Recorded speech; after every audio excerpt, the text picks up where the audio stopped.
Well, let's go to warmer parts of the country. Senator Pauline Hanson, the One Nation leader, is with us. Pauline, good morning. Good morning, Stephen. I reckon you're over 10 degrees wherever you are. It's been getting down quite cool of the morning here. We've had it around about 2-1. We've had frost already, so the mornings. But at the moment, it's beautiful. So it's not as cold as what it has been. I bet you're looking forward to getting back here at the end of the month, aren't you? No. I cannot stand the cold. I hate it. It's been a terrible winter so far too. Let's talk about the National Disability Insurance Scheme.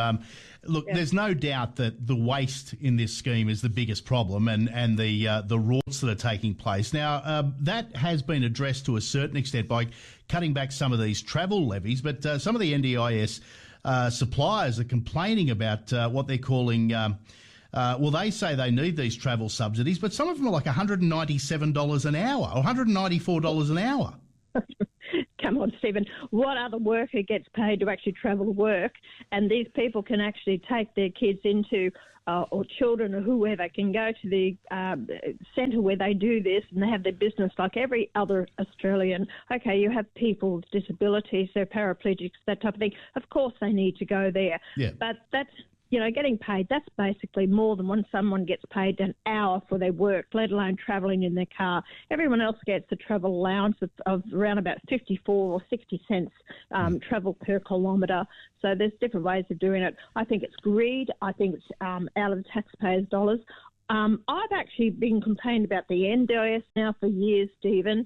It's a system that's rorted by people by the tune of billions of dollars a year, and it needs someone with the backbone to really say, rein it all in and say enough is enough. I've equated it to the wedding industry. You know, if you go to a function centre and say, I want to book a party for this Friday night, and they say it's $100 a head, and then you say it's for a wedding, they say, oh, no, it's now $200 a head. That's exactly what's happening with the NDIS. It has, and it's been able to get out of control. Now, I complained about this years ago.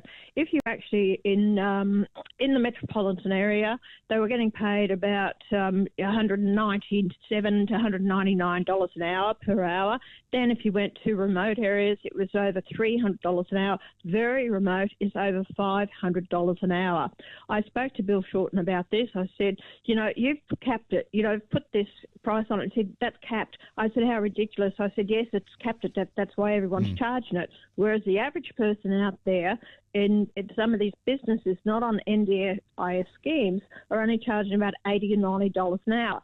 I said it's blown completely out of proportion. A lot of people leaving the private sector to provide service to the general public to go to work for the NDIS because the money's they're getting paid. Why? They're providing service. So this is something I've been adamant about, needs to be cleaned up. Is about $52 billion a year now at the moment, Stephen, expected to blow out to about $100 billion by 2035. If we won't have it then, it'll be gone, finished. We can't afford it. It's absolutely frightening, I know. What did you make of Susan Lee's address to the National Press Club, the new opposition leader? First time since, I think, 2022 that a Liberal leader has addressed the Press Club. Some interesting things in the speech, I thought. I thought it was very self-serving. And I don't think she's laid out what the Liberal Party want to do. I think going for gender quota, what was the word? That's stoic. I think she used the word stoic. That she just, that's her passion, is to get more women into Parliament under the Liberal Party. What a load of bunkum that is, as far as I'm concerned. It should be based on merit, not based on your sexuality or what sex you are.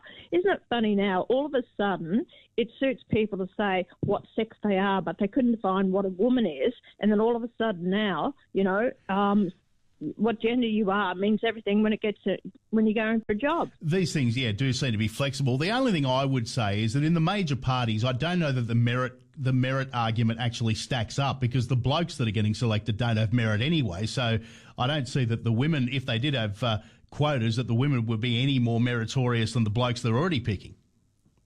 Well, that might be true, but when I look at candidates for the party, we put them through a process, Stephen, and they have to have something going for them to actually want to, go into Parliament. You're making decisions for the general populace. This important legislation will affect a person's life and future of the country. Yep. So, you you don't want a bloody idiot running the country, and I'll say it that way. And we put people in these positions based on their sex, and they can't do the job. They're absolutely bloody hopeless. So and then they move them up the ladder and put them in ministerial positions. They're not up to doing the job. So who suffers? The country and the people. Yeah, and I think that's ridiculous. The problem, is that people aren't thinking, I mean, there used to be a level of altruism in politics that doesn't seem to exist anymore, which I think is in and of itself a problem. Now, you've also had your staff allocations changed since the election. I've had them cut. And, of course, we've got 2 extra senators. So the Prime Minister, in all his wisdom, has said, well, look, you as to Pauline Hanson of the political party, you are now going to spread your staff around the 4 offices. So he's cut my office and Malcolm Roberts' office. So we've got 2 personal staff and 2 non-ministerial staff. So therefore, we have to actually spread those around to the other offices. Now, I am the leader of a political party, but I'm not acknowledged as a parliamentary party.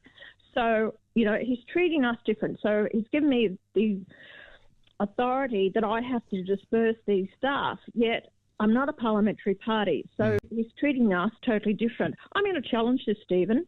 I'm not letting it go. And not only that, he's treated the people who don't go along with his policies and his agenda. So that's why he's targeted the ones like myself, Ralph Babette, Payman. He's left Jackie Lamy, Tammy Tyrrell and David Pocock all with their full staff complement, but he's tacked the ones that actually don't, support him and his agenda. Yeah. I think it's discriminatory. I'm going to take him to the National Crime and Misconduct Commission. I'm going to follow this through. I think it's not his choice. And they talk about the same pay, same work, same pay. Where are the conditions the same? Yeah, it's an extraordinary situation because also the coalition's had theirs cut back too. Pauline, great to talk to you. We'll catch up again next week. Thanks, Stephen. Bye. Senator Pauline Hanson, One Nation leader, back with us next week.